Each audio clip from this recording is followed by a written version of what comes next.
幕后之人是你得罪不起的，眼下妙音门的处境也是岌岌可危。天晓这卑鄙贼子，你就不怕？既然能苟延残喘至今日，恳请韩长老出手，除掉云。 Halo semuanya, selamat datang kembali. Apa kabar kalian semua? Semoga baik-baik saja. Pada video kali ini kita akan membahas spoiler lanjutan dari Journey to Immortality. Baiklah, daripada kalian semua penasaran, mari kita mulai saja pembahasan spoiler lanjutan untuk episode kali ini. Tanpa berbasa-basi lagi, langsung saja kita mulai videonya. Beberapa hari kemudian, Hanli telah tiba di pasar tersembunyi. Seorang pria terkejut karena ternyata di hadapannya adalah senior Lee alias Hanli. Hanli menjelaskan jika aku perlu segera bertemu dengan pemimpin sekte. Setelah itu terlihat Hanli yang berada di dalam ruangan. Ia berpikir jika seharusnya aku aman tinggal di sini untuk malam ini. Namun ia penasaran mengapa Nyonya Van memintaku untuk tetap tinggal. Hanli teringat jika arai teleportasi milik Nyonya Van belum bisa digunakan.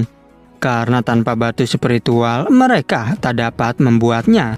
Dan jika seperti ini, maka Hanli perlu waktu bertahun-tahun untuk kembali ke laut dalam. Tak lama setelah itu, datang Nyonya Van yang mengetuk pintu. Tanpa diduga, ia membuka sedikit pakaiannya untuk menggoda Hanli. Dirinya berkata, mengapa senior masih belum tidur?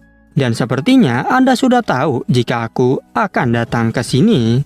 Hanli berkata, apakah sebenarnya yang ingin kau bicarakan? Namun Hanli mengingatkan jika aku tidak tertarik pada apapun selain arai teleportasi. Secara tiba-tiba Nyonya Van mengetahui jika di hadapannya ini adalah tetua Hanli. Hanli bertanya, bagaimanakah caramu mengenaliku? Karena pada levelmu saat ini tak mungkin bisa melihat penyamaranku. Nyonya Van menjawab, jika aku tak bisa mengetahui dari penampilan Anda, melainkan dari aroma yang ada pada tubuh Anda. Nyonya Van memberitahu sejak diriku masih kecil, aku bisa membedakan aroma yang berbeda-beda dari setiap orang. Saat di pasar, aku memang terlalu jauh untuk mengenali Anda, tapi sekarang aku dengan mudah bisa mengetahuinya. Hanli bilang, karena sekarang kau sudah tahu, jadi aku tak perlu lagi untuk berakting. Nyonya Van berkata, jika sepertinya Anda tidak menyetujuiku menjadi pemimpin sekte. Namun aku sendiri tak punya pilihan lain, karena jika tidak menuruti perintah Dao Iblis, maka sekte Miao Yin akan dimusnahkan dari lautan bintang tersebar. Nyonya Van bertanya, apakah aku harus berbicara sebagai utusan kiri atau pemimpin sekte?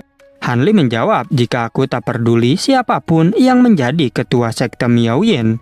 Tapi tampaknya kau mengetahui sesuatu tentang diriku. Nyonya Van tersenyum sambil mengatakan, jika sekarang Anda sangat terkenal di antara para kultivator tingkat tinggi. Apalagi kau berhasil merebut periuk Sutian di hadapan para Naskensol. Hanli menjawab, jika semua orang yang mengetahuinya memang menginginkan kematianku. Lantas apakah kau juga sama seperti mereka? Nyonya Van menegaskan jika harta itu terlalu berharga untuk diriku.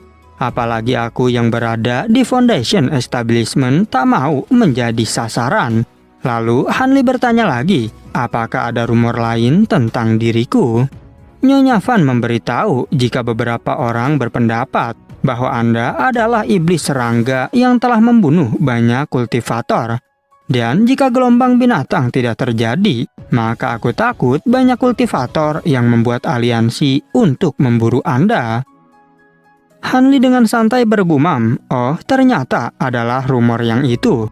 Mendengar jawaban itu tentu membuat Nyonya Van langsung terkejut. Mengapa orang ini bisa mengatakannya dengan begitu santai? Hanli penasaran, apakah sebenarnya yang ingin kau lakukan?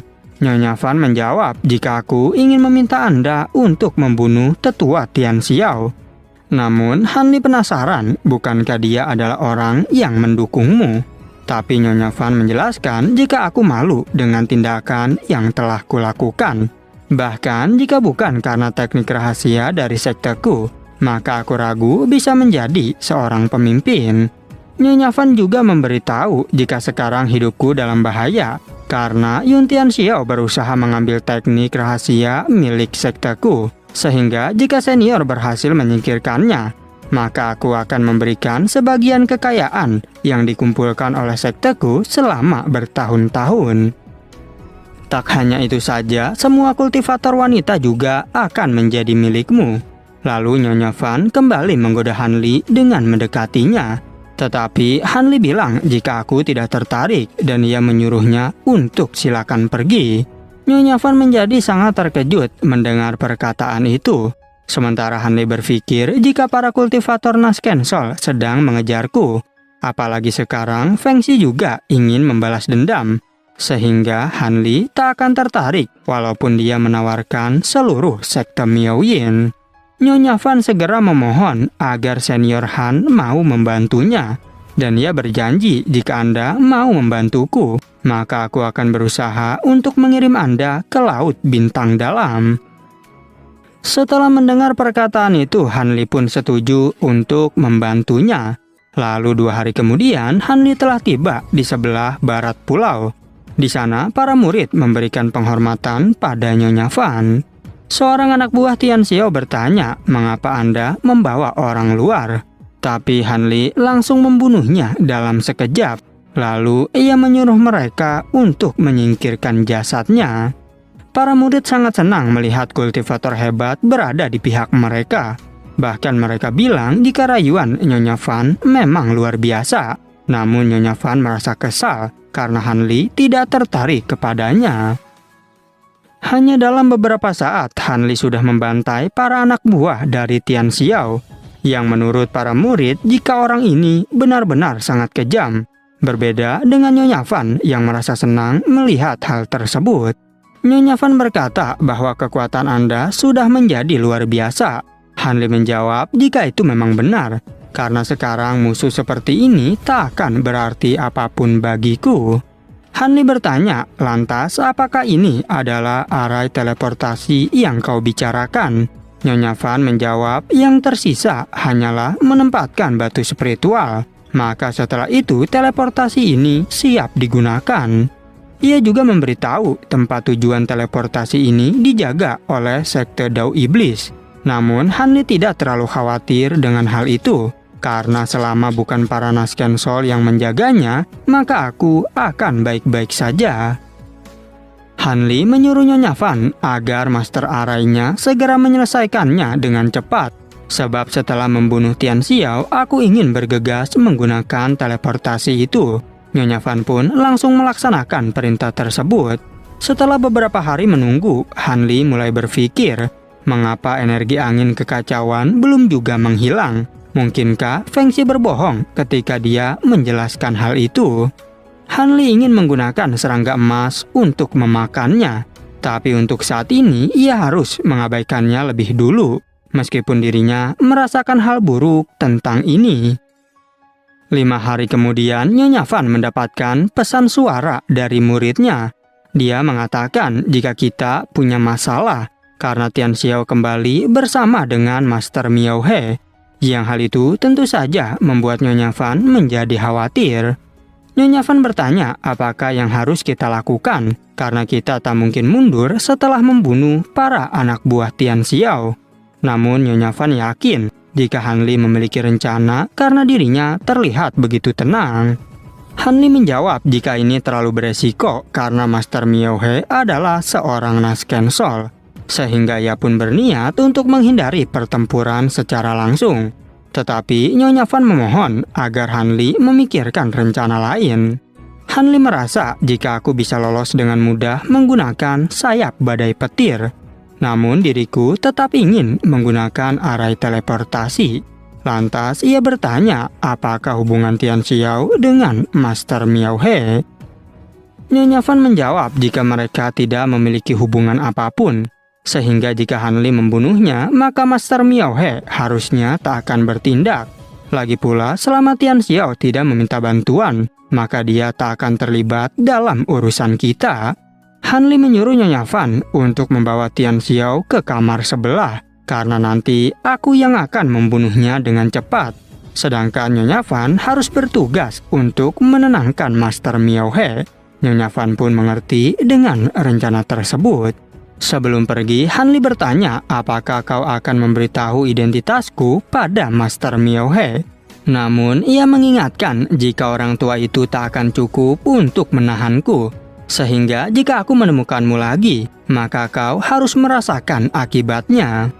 Nyonya Van menjawab bahwa aku bukanlah seorang pengkhianat.